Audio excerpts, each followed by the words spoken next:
Good morning. Welcome. Welcome. It's so nice to see all y'all here this morning. I told the people in my foundations class that I was going to say, how are you this morning? And I neglected to put the answer up there. But the answer is, I'm alive, awake, alert, enthusiastic, and filled with the joy of living. That's your part. So how are you this morning? Alert, enthusiastic, and filled with the joy of living, because that sets the tone for the day. So if we're filled with the joy of living, we're in the right place, aren't we? Because love is spoken here. So I want to welcome everyone, and if you're here for the first time, welcome. And there are some newcomer packets on the table in the foyer.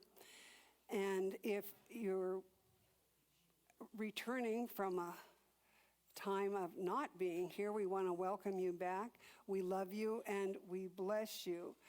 On the back table also are prayer request forms, because we love to pray here.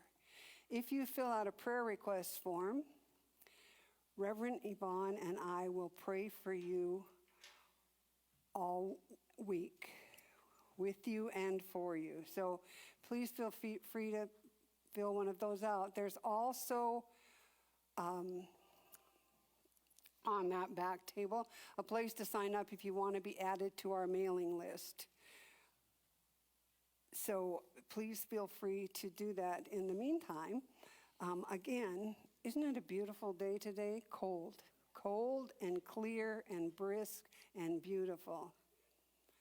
I didn't say that when I was cleaning the windshield off on my car, but I can say that now. So I just want to welcome everyone, tell you how glad we are to have you here. And I believe we have a congregational song to sing this morning. I see God in everything.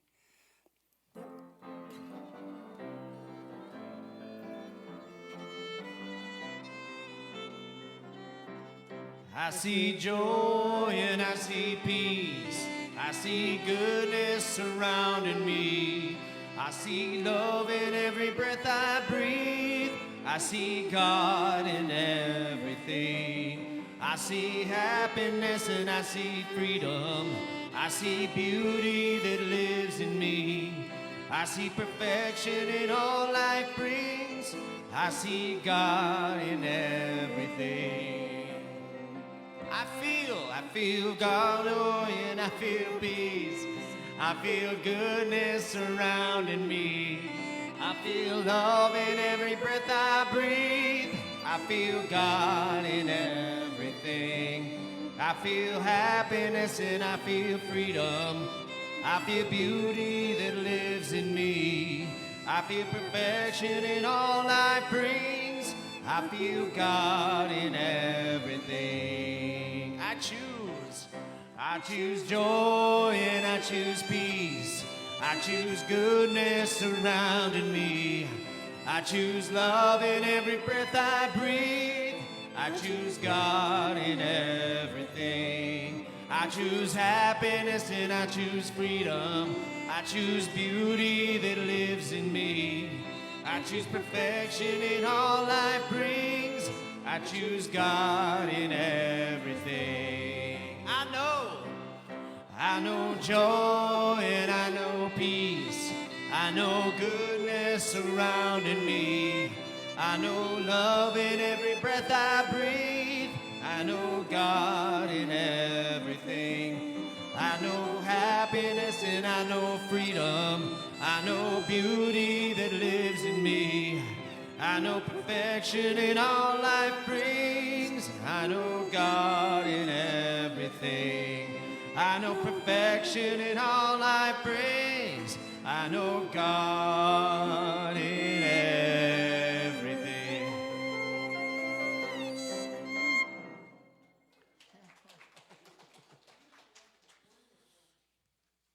You see the God in all. Blessings. So we come in that time in our service where we get to bless our children. So if you would join me we want to bless the children that are here, the children of the world, and the child within each one of us. So if you join me in this blessing, we see you, who you really are, made in the image and likeness of God. We cherish you, we support you, and we love you.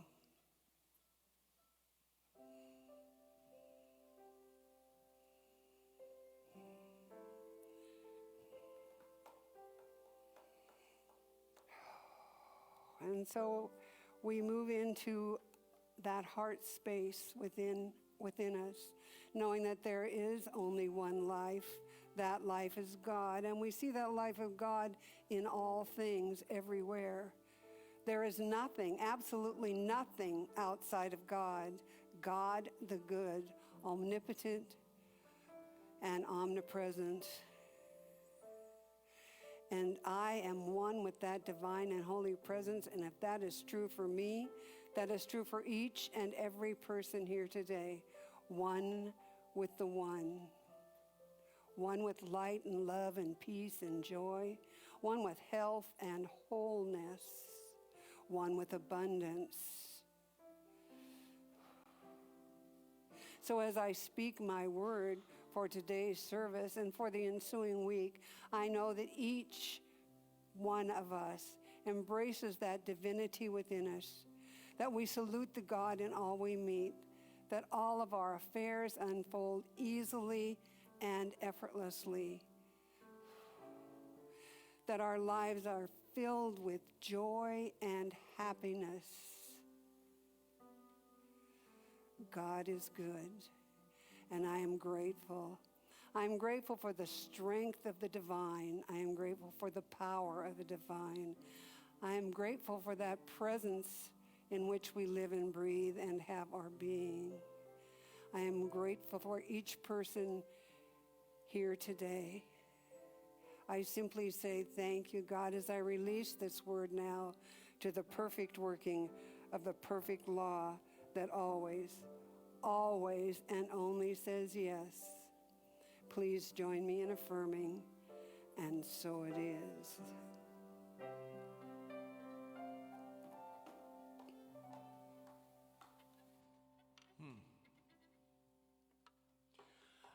I see joy and I see peace. I see beauty that lives in me. I see perfection in all life brings. I see God in everything.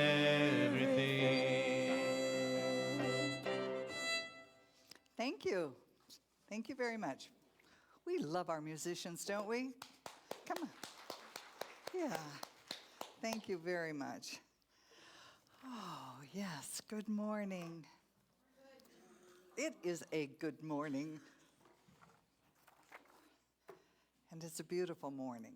And today we have so many good things going on. So it was such a great choice of music, Dawn, that we would sing, we see God in everything, because we have that opportunity. You know that we do. We're always at choice of how we look and respond to things, unless we're reacting, and then we have to step back a step and then make another choice and decide whether or not we're going to respond from that place within us that always holds the beauty and the grace of God. It's always there. It's whether or not we're recognizing it, whether or not we believe that that's a part of what our beingness is, and whether or not we would choose to respond from that place. So here we are in the end of January in 2023, and we started this month looking at, first we did elegant endings. And elegant endings was about what was it that we carried with us all last year, part of last year, or for the last 20 years, that we might want to move beyond this year. In this year, what was it that we might want to put an elegant ending to? So we got to look at that, and we did a meditation on it. And sometimes what comes up is what we don't want to do, right? It's what we feel that is not our good, and it's holding us from our good. So we did ceremony with our dissolving paper. And after we'd done our meditation, we wrote on our dissolving paper something that we were willing to at least consider letting go of, something that we were willing to consider giving an elegant ending to. Maybe it was judgments on others. Maybe it was anger we've carried for a long time, and we know that there's always something beneath that. Maybe beneath the anger there was grief, pain, feeling of a loss, or no hope. Whatever it was, we wanted to look at that so that we could come into the new year with an opening, with space for new experiences of good this year. So once we determined, and it could be many things in our lives that we're willing to change and let go of, but once we determined what we wanted, at least to start with, we put down our dissolving paper and put it into the water and saw by the end of service that it had dissolved. That's a symbolic gesture of faith, that it can go into the nothingness out of which it came when we change our idea about it. When we say, I no longer have to carry this pain. I will be perfectly fine without it. Oh my goodness. Oh, what a new idea that might be for some of us. And then the next week, we followed it up with our white stone ceremony. I love that. I love the white stones came from Jerusalem, hand cut in Jerusalem, came to us, and they have a power. It feels like there's a power to writing right on that stone that which you would declare, the good that you would like to experience and embody and embrace in this next year. Because we've already looked at what we believe is holding us back from that experience. Anger holds us back from, so much of our good. Judging others, which also means we've judged harshly ourselves. And we even think others are judging us when it's our own selves doing it. But that's the kind of thing that creates barriers between us and our good. So we got to write on our white stone, on the face of the white stone, what it is we want to embody. Was it peace, ease, joy, abundance, creative expression, loving relationships, whatever you chose that you wanted, because you are the author of your life. You wrote it on there. And there was even the suggestion, if you wanted to remember what the barrier was that you were releasing, what the barrier was that was no longer necessary in your life, you could write that on the sides or the back, the opposite side, because we know it's like hot and cold. There's two sides to it. There's always two sides to it. There's two parts to it.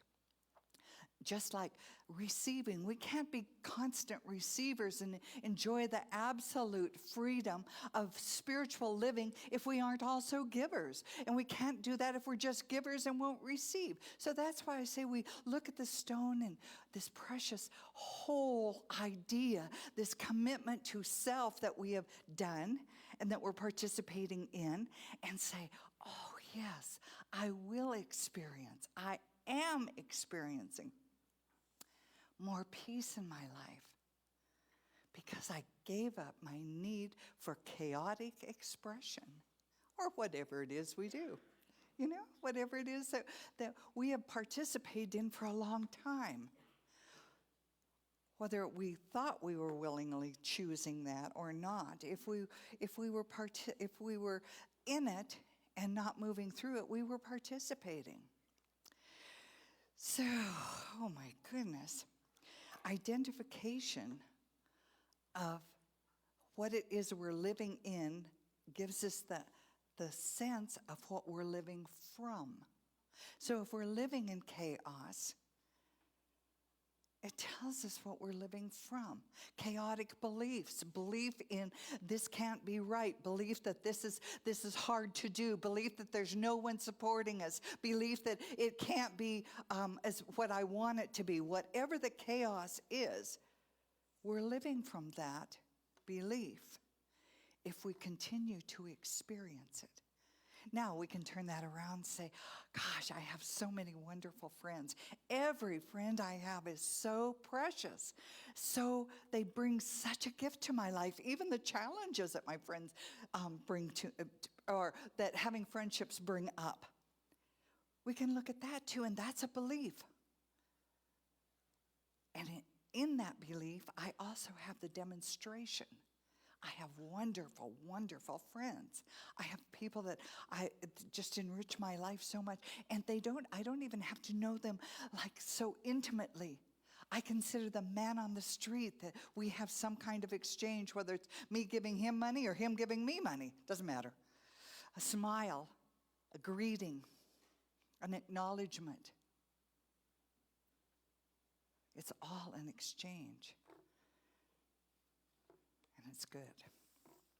So being able to identify how we're living, we'll be able to, when we recognize how we're living, we'll be able to identify what we're living from. And sometimes it's just fear. Sometimes it's just old pain. Sometimes it's a very deep disappointment, grief, whatever it is that we're living from, we can live with without living from. I live with an extra 20 pounds, but I don't have to live from that. I live with gray hair, but I don't have to live from that unless I think that's the only thing there is to my life, which happens sometimes. Yeah. So you see, we're not discarding anything that's a part of our beingness, because that would be like denying it. We're not discarding, but we are moving it into the place that we want it to exist in. And if you want it to be in that major place, that over 50% place, it's best to look at it and see, is this really serving my life? Is this really how I want to do the remainder of my life's time? So last week, in the last 2 weeks, Reverend Linda spoke about freedom, how we can get caught up in the ideas of thinking that something or someone else is keeping us from the freedom to live. And she told us about a story about the guy that was in the cave, or that was in the cell for 20 years, and the door was never locked. That happens to us. It happens to us quite easily, especially when we think we've been victimized. It happens to us, and we sit there. It doesn't mean that we didn't have the experience, but what we don't want to do is remain in that cell. We want to claim our freedom, and the freedom comes from within us, not out there, not out there. Bo Lozoff said, we're all doing time. And it's true. Whenever we put ourselves in that place of helplessness, hopelessness, victimization, bullying, whatever we're doing, we are doing time, because what we're doing to someone else, we're doing to ourselves. We're doing to that precious self-divine. Reverend Linda also spoke about oneness with the Creator, and in recognizing that, how forgiveness is so powerful when we use it for our own benefit, so that we can be a greater expression, a more loving expression, a clearer expression of love to the world. So when we forgive, it is a great gift to ourselves, but it's a gift to the world. Now, she was also very clear about it isn't about forgetting something or forgetting what has happened. It isn't about accepting more poor behavior. It is simply not living from the experience. It's simply saying, if it's already done, that's the way it was. And moving into, and this is the way I am. Not this is what I'm going to do, this is what I'll be eventually. This is what I am. I am the breath of God in expression. And from that, we make our choices. From that, we take the breath that we need to respond in life, to life. Respond to our heart's desires. Respond to our soul's expression that's just calling for greater expression. So what I felt like we've done for this last month is prepare ourselves to surrender into life, to surrender into a greater expression of life, surrender into 2023 like it's the very best year that it could ever be. And we can make it so. But what I also know is when I was running this past a friend of mine, she said, oh, you're going to use the word surrender? Now, we all have our idea of what surrender feels like, or, what we attach to it. Surrender, to me, used to feel like giving up, like no hope. Someone else is in charge. It even came to the point where surrender felt like sacrifice. I have to surrender this. And then it kind of took on a look of compromise. So I want you to put whatever your idea of surrender is up until now, just if you would put it aside while we're here in the sanctuary. If you'll just put it aside for a moment and allow the breath of God that is within you to move through you with ease, because we're going to look at a little different definition of surrender. Okay?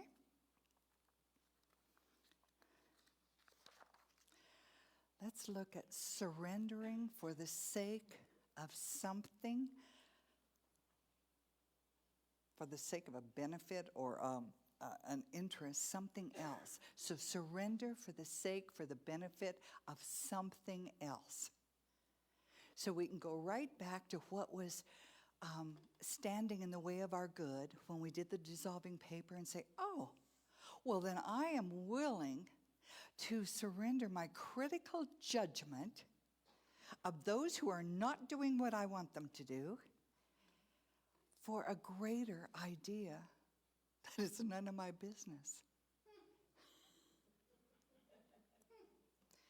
That's what surrender can look like. Surrender of something for the sake, the benefit, the interest of something new. Every month, I surrender my bills by paying them. I do. I surrender them. I'm free then. And then 30 days later, whoops, I have to surrender my bills again. I don't say I surrender my money or my, I say I surrender the bill, because that's what I'm letting go for a new freedom, for a new opportunity to live from that base. Yeah. My child had to surrender her habit of twisting her hair when she was young. So she said to me, and she was very young, and she had very long hair, and she used to twist it. So she'd have broken pieces, or else they'd be so tangled she wore ringlets. So it was a mess sometimes. So she said, okay, Mom, this is what I'm going to twist. What are you twisting, honey? She would twist her fingers like this then. So she surrendered losing hair to just doing this. And don't you know, that little habit was gone shortly. But we have to have that willingness. We have to believe there's a benefit to giving up what we're going to surrender. Yeah. So if judging people doesn't have a greater benefit, and you know what the benefit of judging people is, judging others or countries or whatever it is we're judging, it gives us a feeling of satisfaction that we know better.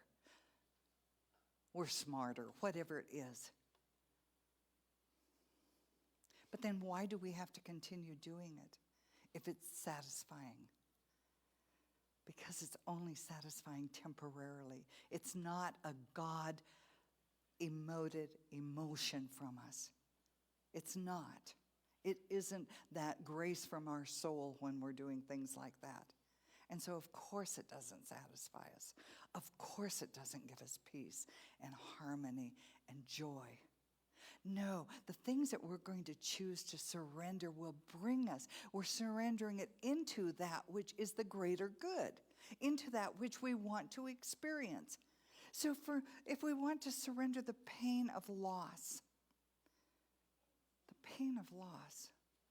can be overwhelming. And depending on what we feel like we've lost, a job, a partner, a home, a child, whatever that pain is, it's huge and it's real to us. But don't we want to surrender that into, wow, how the good we experienced with it, the grace we had with it, the love we felt with it? Don't we want to move into that? And then it'll take us beyond that pain. It'll take us beyond, because here's what happens. It's kind of like the metaphor that Eckhart Tolle gave us about walking along the road at night. And it certainly could happen here. We're walking along the road at night, and there's such a thick fog. You can't see to your left, to your right, above you, or in front of you. But you have a very strong flashlight with you.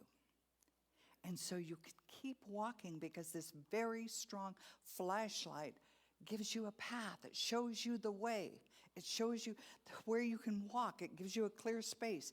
And what that represents, that flashlight, is our consciousness. And the fog is whatever life is right now, and in the past, and in the future, because remember, the fog was in front and to the sides. It can be like that. But when we hold that in our consciousness, that we have the power within us to make good choices for ourselves, and when we need to correct the course we're taking. With that flashlight, we can see if we're going to step into an abyss. Course correction.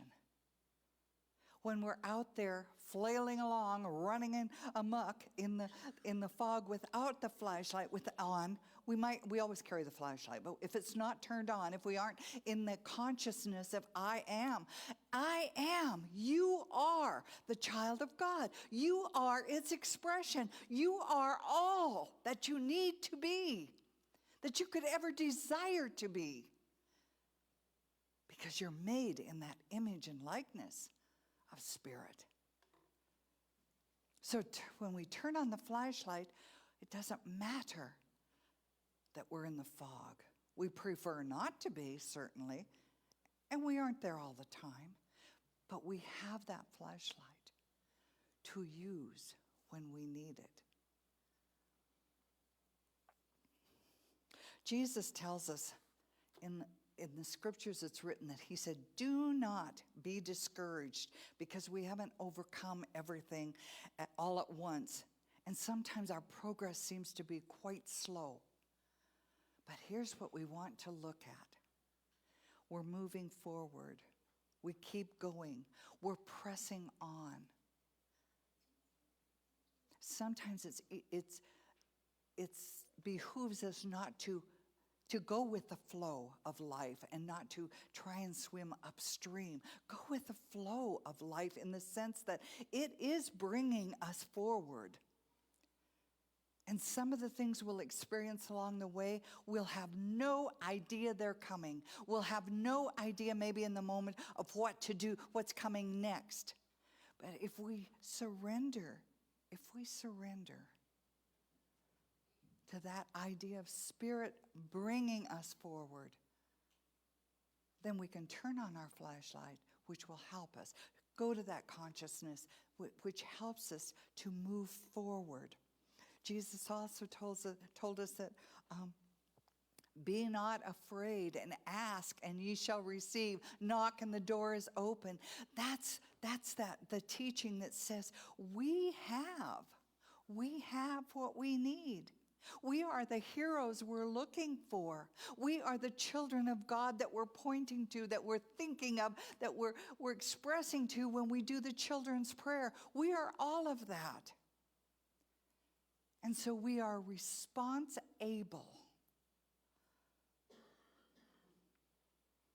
to create and contribute to a life that works better for all. That's what we're here to do. Contribute, experience, create, support. Oh my goodness. Look at Thomas Edison. Oh my goodness. That man, the story goes that he had over 1,000 attempts before he discovered electricity. And here's what we know. Electricity was always there. But he would take what looked like failure, which looked like, could have looked like depression, after 1,000 attempts. We might think that's incredible, but have you gotten up 1,000 times in your lifetime and started a day anew? I think you all have. We do. And what he did, I'm sure, was he took what he learned that did work and released what didn't work. He didn't say, oh, I never did that. He let it go. That's what surrender is. Let that go for the greater, the interest of something greater, for excuse me, for the bigger picture. And that way, the principle of life is revealed. We are not stuck in, we're moving with. And that's what living above the noise, which is our theme for 2023, is living above the noise. I didn't say floating above the noise. I didn't say flying above the noise. No, we're human beings. And so we can live above the noise. That means we take what is in front of us. We take what is our stuff right here and right now.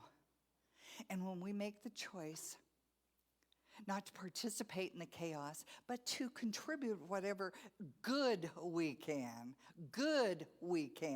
or withhold whatever we need to withhold from contributing to something that's just going to create more chaos, that's how we can live above the noise.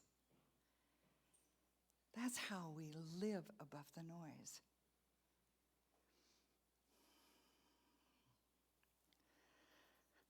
The biggest surrender of all is to surrender into love, to surrender into unconditional love. Now, I was watching a program the other day, and this young man in fact, it was from a movie called something like The Man Has the Answers, or The Answer Man. Maybe that was it. I don't know what it was. But the point was, this author who wrote about God and me and God. He wrote about me and God, and it was about conversations he had with God. And this young man came to him, and he said, he wanted help. He said, I just got out of treatment. My dad's an alcoholic, a raging alcoholic, and we live together. And he says, I just don't know how I can love him. And I loved the response, because the man said to him, the first thing he said was, that is really tough. That is very hard. You are in a really hard place. But he said, you'll make it easier on yourself if you'll let go of your expectations. How much of our pain comes from conditional love, which means I have expectations. And if you meet my expectations, I will really love you. And if you don't, I'm going to withhold that love until you straighten up and do it. Unconditional love is just that. And we free ourselves. Do you see? He didn't have to free his father. He didn't have to change his father. He didn't have to make him well. He had to free himself, change his thinking, and he would experience the wellness of unconditional love.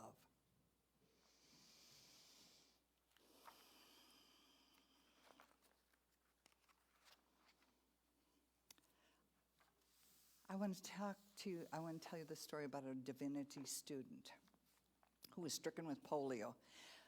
And this man from somewhere really deep within him kept getting this inner desire to dance. Now, this man has polio, but he keeps getting this inner calling to dance. And he was in a seminary at the time, or divinity school, and he just didn't know what to do, because the best he could do was just do his studies. But he quit the divinity school.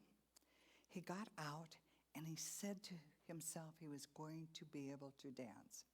So he worked and he worked and he worked at his body, and decided that miraculously he was going to be able to move his legs, which he did.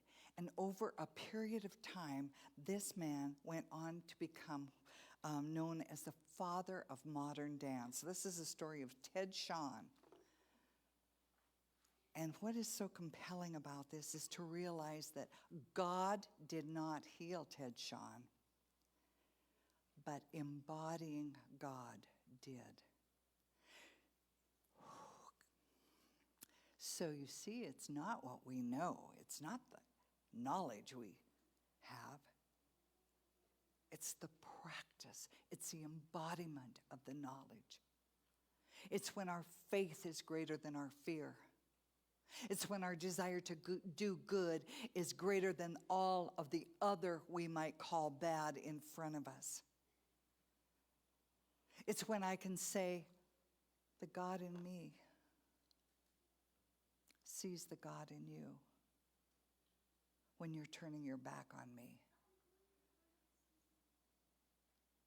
When we embody God, we experience our own healing because we are the authors of our story, our own story. So what is it that's going to take for us to be able to succeed in surrendering? Well, it's going to take, again, identification of what it is that we are willing to surrender out of and what we're surrendering it into. You're good. What is it? And we must be persistent in holding that as the desire that we are fulfilling, the desire that we are living from. Not that we want and hope will happen, but to recognize that if we live in this moment, in that very flashlight consciousness, when we turn it on, we're in it. And we recognize we're in it. So we want to be persistent with our faith and dedicate ourselves to that highest, dedicate ourselves to the self-divine, to that highest expression of God. And of course, keep the course and make the course corrections. We do this together. We do this for each other. And we do this for ourselves. Because we really are, as Reverend Linda told us last week, we're one. We're part of the one. And so we are part of the one family of humanity, of life. And so we contribute to and we receive from the very energy that we are in and that we are living from. So I'm going to ask Jamila and Red Star, we're going to do a Gandhi salutation. And this is called a call and response. Do you want to use your microphones? Or? Yeah, I think they'll hear you better.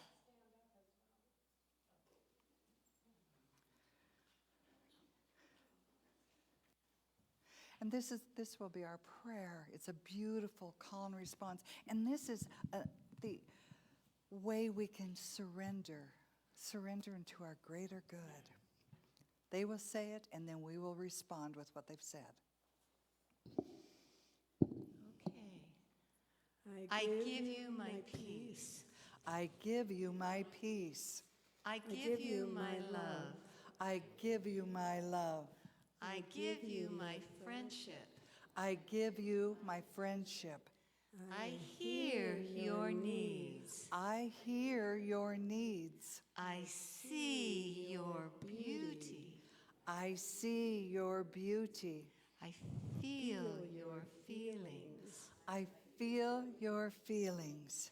My wisdom comes from a greater source. My wisdom comes from a greater source. I salute that source within you. I salute that source within you. Oh.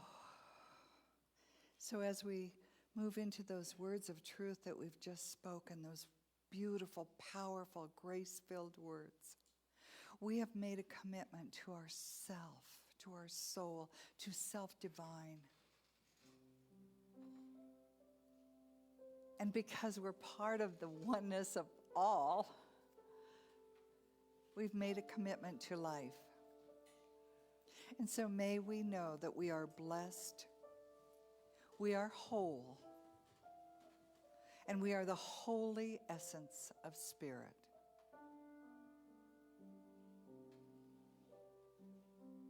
May our hearts be filled with gratitude.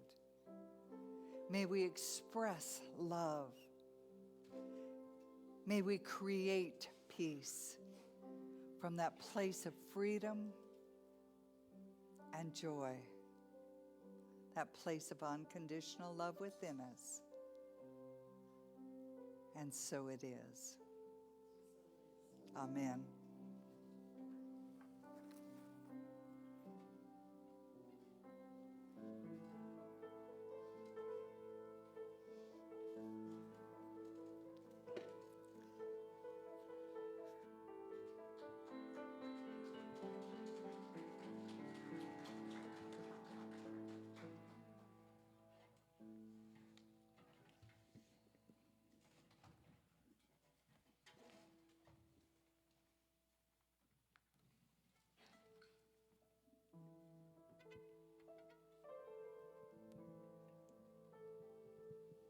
I get to stand up here. That's nice.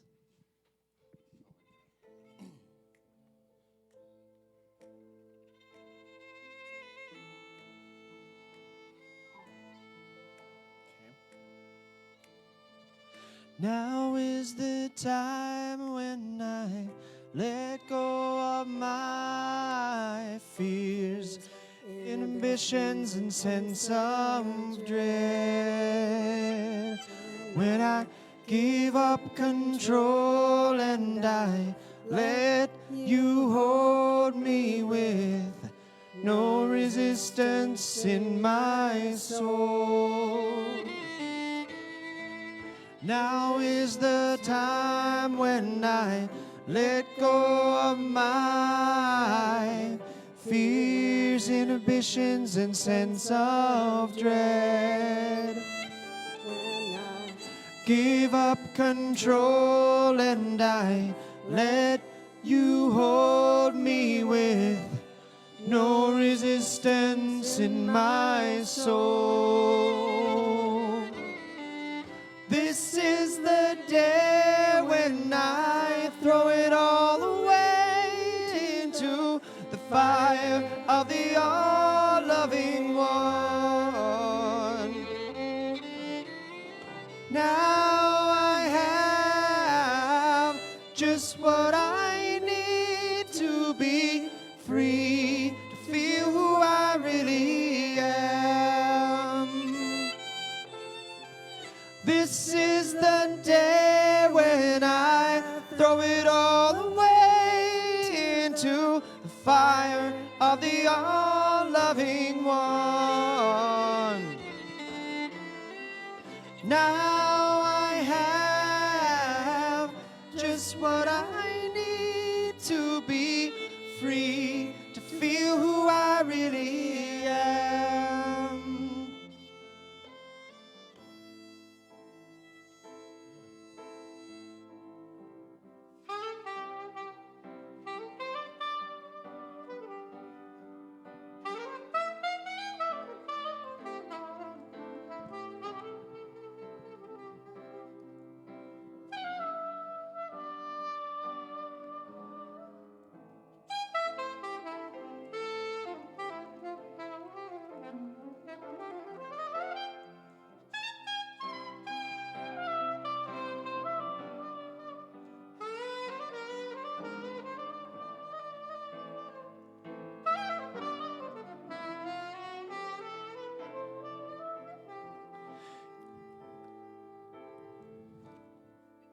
Here is the place where I fall into grace and release into the sweetness of your love.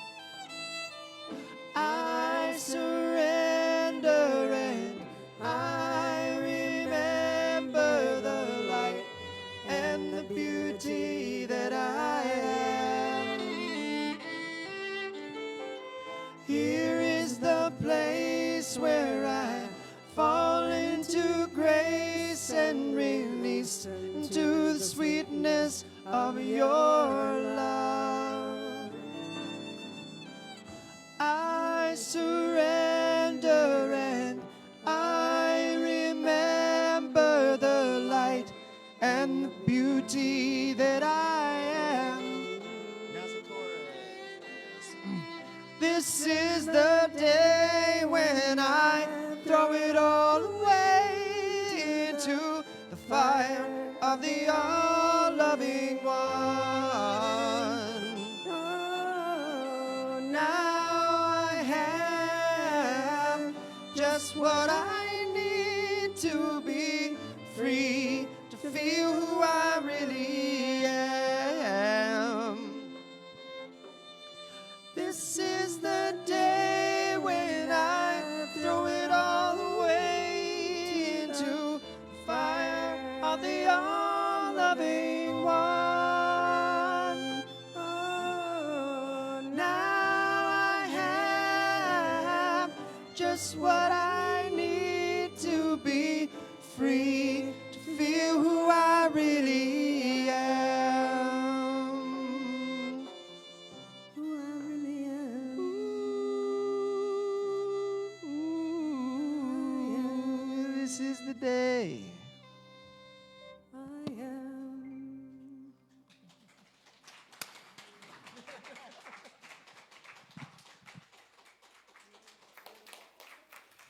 So beautiful.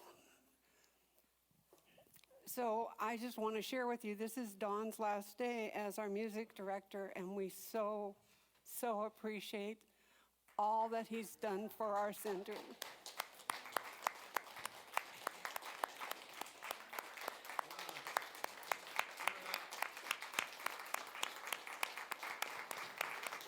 Thank you very much. And taking over the piano and musical duties for me will be Will Peterson, who you heard on that last song. So you're in good hands. Welcome, Phil. Literally.